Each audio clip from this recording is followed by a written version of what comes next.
Friends, welcome to all of you on my YouTube channel Sarkari Bharat. दोस्तों, आज की इस वीडियो के अंदर हम बात करने वाले हैं SSC selection post phase 9। SSC selection post phase 9 का एग्ज़ाम चल रहा है, तो आज से इसकी स्टार्टिंग हो चुकी है और इसके अंदर जो भी क्वेश्चंस आपके एग्जामिनेशन के अंदर पूछे जा रहे हैं, उन सभी क्वेश्चंस का हम इस वीडियो के अंदर डिस्कस करने वाले हैं। तो सेकंड शिफ्ट के लिए देखने वाले हैं दोस्तों। आप सभी को बता दें, आज है 2 फरवरी। सेकंड शिफ्ट 2 फरवरी 2022 सेकंड शिफ्ट के क्वेश्चंस देख लेते हैं। तो फ्रेंड्स, चलिए फ्रेंड्स स्टार्ट करते हैं वीडियो को। आप सभी को बता दें दोस्तों, अगर आप भी एसएससी की तैयारी कर रहे हैं, एसएससी में सिलेक्शन लेना चाहते हैं, सीरियस कैंडिडेट हैं, अभी तक आपने हमारे चैनल को सब्सक्राइब नहीं किया है, तो सबसे पहले चैनल को सब्सक्राइब जरूर कीजिएगा। तो जीके के जो क्वेश्चंस पूछे गए हैं, मैथ के जो क्वेश्चंस पूछे गए हैं, रीजनिंग के जो क्वेश्चंस पूछे गए हैं, उन क्वेश्चंस को हम आपके लिए लेकर आए हैं। तो दोस्तों, इस वीडियो को लाइक करना और शेयर करना बिल्कुल भी ना भूलिएगा। तो चैनल को सब्सक्राइब जरूर कीजिएगा। चलिए स्टार्ट करते हैं। पहला सवाल है, किसी अम्ल में मुख्य रूप से एक परमाणु अवश्य मौजूद रहता है जो धातु से अभिक्रिया कर एक गैस उत्पन्न करता है। तो वो कौन सा होता है? तो वो होता है हाइड्रोजन। नेक्स्ट क्वेश्चन है, भारत में सबसे पुरानी पत्थर की संरचना कौन सी है?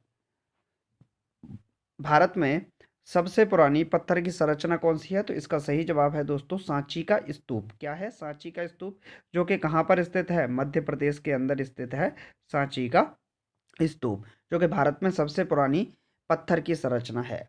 नेक्स्ट क्वेश्चन है साथियों, निम्नांकित में से कौन से देश कोयले का सबसे बड़ा उत्पादक है? निम्नांकित में से कौन सा देश कोयले का सबसे बड़ा उत्पादक है? तो कोयले का सबसे बड़ा उत्पादक देश है आपका अमेरिका। कौन सा है? अमेरिका। भारत की बात करें तो कर्नाटक साइड में कोयला बहुत पाया जाता है। सोने की जो खान है वो कहाँ पर पाई जाती हैं? तो वो आपकी कर्नाटक साइड में ही पाई जाती हैं, दक्षिण भारत में। नेक्स्ट क्वेश्चन देख लेते हैं साथियों। नेक्स्ट क्वेश्चन क्या है, नर्मदा नदी की सबसे बड़ी सहायक नदी कौन सी है? देखिए, बहुत ही ज़्यादा महत्वपूर्ण सवाल है, ऐसे सवाल जरूर पूछे जाते हैं। तो पहला प्रश्न बनता है, नर्मदा नदी कहाँ से निकलती है? तो नर्मदा नदी अमरकंटक की पहाड़ियों से निकलती है। कहाँ से? अमरकंटक की पहाड़ियों से। ये अमरकंटक की पहाड़ी कहाँ पर है दोस्तों? मध्य प्रदेश के अंदर स्थित है। नर्मदा नदी जो निकली है अमरकंटक की पहाड़ियों से होकर, तो इससे ये जो नदी है, इस पे बीच में पड़ता है जबलपुर। क्या पड़ता है? जबलपुर पड़ता है। और इस जबलपुर में ही क्या है? धुआंधार जलप्रपात है साथियों। क्या है? धुआंधार जलप्रपात है। तो पूछ सकता है नर्मदा नदी पर कौन सा जलप्रपात है, वाटरफॉल है? तो धुआंधार है। और इससे थोड़ा सा आगे चलते हैं तो फिर इसी पे यन्ना जलप्रपात है। कौन सा? यन्ना जलप्रपात। और फिर ये आगे बढ़ती हुई गुजरात से होती हुई अरब सागर में जाके गिर जाती है। इसी पर सरदार वल्लभ भाई पटेल की मूर्ति बनी हुई है, मतलब स्टैच्यू ऑफ यूनिटी। तो ये भी क्वेश्चन आपसे पूछ सकता है। तो नर्मदा नदी की सबसे बड़ी सहायक नदी कौन सी है? तवा नदी है। अब पूछ सकता है गंगा नदी की सबसे बड़ी सहायक नदी कौन सी है? तो आपको आंसर लगाना है यमुना नदी, गंगा नदी की सबसे बड़ी सहायक नदी है। नेक्स्ट क्वेश्चन है साथियों, अमीबा में भोजन का अंतःग्रहण किसके द्वारा होता है? अमीबा में भोजन का अंतःग्रहण किसके द्वारा होता है? तो इसका सही जवाब है दोस्तों, कूटपाद के द्वारा। नेक्स्ट क्वेश्चन है साथियों, अंतरिक्ष में कृत्रिम उपग्रह प्रक्षेपण करने वाला विश्व का प्रथम देश कौन सा है? अंतरिक्ष में आर्टिफिशियल सैटेलाइट्स कृत्रिम उपग्रह प्रक्षेपण करने वाला विश्व का प्रथम देश कौन सा है? तो इसका सही जवाब है साथियों, रूस है। नेक्स्ट क्वेश्चन देख लेते हैं। गणित का सवाल आ चुका है। सवाल बहुत आसान है। सवाल है, किसी वस्तु को 1190 रुपये में बेचने पर 30% की हानि होती है, तो बताओ उसका क्रय मूल्य क्या है? तो लेट कर लो, आप मान लीजिए कि वस्तु का क्रय मूल्य x रुपया है। आपने उसे 30% की हानि पर बेचा, यानी कि 30/x का 30%, यानी x का 30/100। तो आपने उसे कितने में बेचा होगा? 1190 रुपये में बेचा होगा। तो नीचे 1 मानेंगे तो एलसीएम लेंगे तो कितना आएगा? 100। और ये आएगा 100x माइनस 30x, यानी कि 70x बचेगा। बराबर में कितना है? 1190। तो 70x बराबर आपका आएगा 70x बराबर 1190 गुणा 100। क्लियर है साथियों? जीरो से जीरो कैंसिल आउट हो जाएगा एक। अब इसको कैंसिल आउट करके देखते हैं। देखिए, 7 से इसे कैंसिल करते हैं। 7 × 7 सत्तू सत्तू 49, जीरो 170। एक्स बराबर कितना आया? 17। 170 × 10 तो 1700 आ गया। तो आपका जो क्रय मूल्य निकल कर आया वो कितना आया? 1700 रुपया निकल कर आया। क्लियर है फ्रेंड्स? आपसे कॉस्ट प्राइस ही पूछी गई थी। नेक्स्ट क्वेश्चन है साथियों, दो संख्याएं 3 और 5 के अनुपात में है, यदि उनका गुणनफल 2160 है तो उनमें से छोटी संख्या कौन सी है? तो आप दोनों संख्याएं देखिए, आपका जो संख्या दे रखी है वो 3:5 दे रखी है, तो आप उनको क्या मान लो कि 3x मान लो और दूसरी को क्या मान लो 5x मान लो। तो दोनों का मल्टीपल 3x इंटू 5x।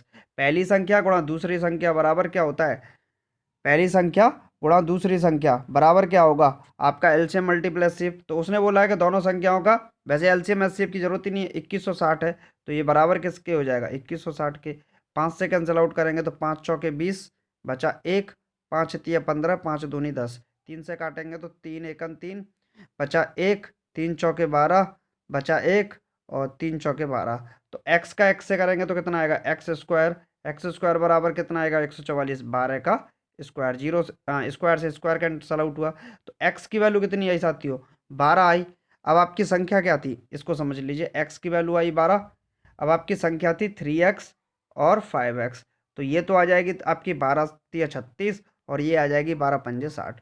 पूछी क्या है उनमें से छोटी संख्या कौन सी है, तो 36 आपकी छोटी संख्या होगी, बड़ी पूछता तो क्या होता 60। क्लियर है। नेक्स्ट क्वेश्चन, एक और सवाल मैथ का है, देखिए क्वेश्चन क्या पूछा गया है।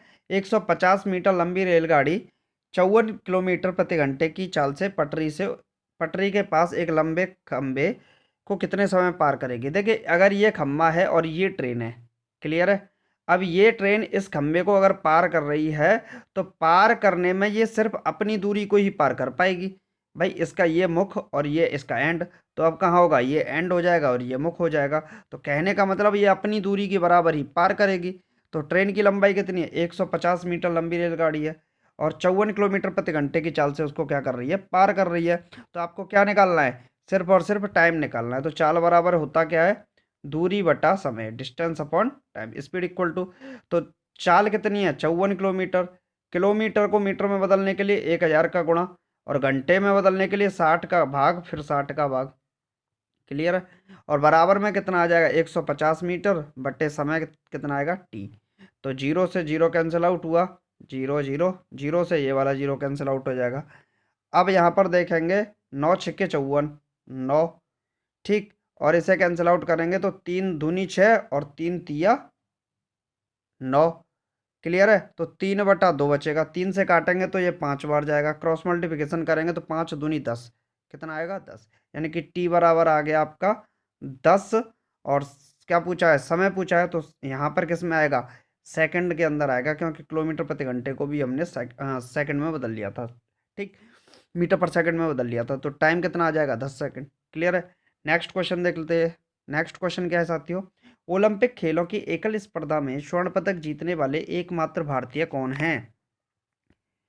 ओलंपिक खेलों में ओलंपिक खेलों की एकल स्पर्धा में स्वर्ण पदक जीतने वाले, गोल्ड मेडल जीता था, तो ये जीता था अभिनव बिंद्रा ने। किसने जीता था साथियों, अभिनव बिंद्रा ने। अब की बार किसने जीता था, तो भाला फेंक के अंदर जीता था नीरज चोपड़ा ने। किसने जीता था साथियों, नीरज चोपड़ा ने अब की बार भाला फेंक के अंदर जीता था।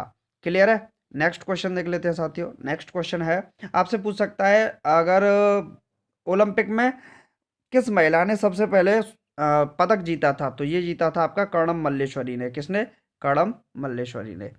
नेक्स्ट क्वेश्चन है साथियों, वायु के लिए दिए गए आयतन में जलवाष्प की मात्रा को क्या कहा जाता है। वायु के लिए दिए गए आयतन में जलवाष्प की मात्रा को क्या कहा जाता है, तो इसको विशिष्ट आर्द्रता कहा जाता है। नेक्स्ट है, मध्य प्रदेश की एकमात्र महिला राज्यपाल, तो ये क्वेश्चन थोड़ा सा अलग है, आप इसको छोड़ दीजिएगा। नेक्स्ट क्वेश्चन है साथियों, रेडियो कार्बन काल निर्धारण तकनीकी का उपयोग किसकी आयु का पता लगाने के लिए किया जाता है।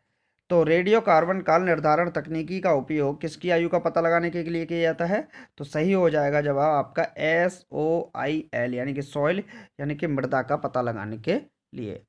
नेक्स्ट क्वेश्चन है साथियों, करेरा अभ्यारण्य किस साल में स्थापित हुआ था।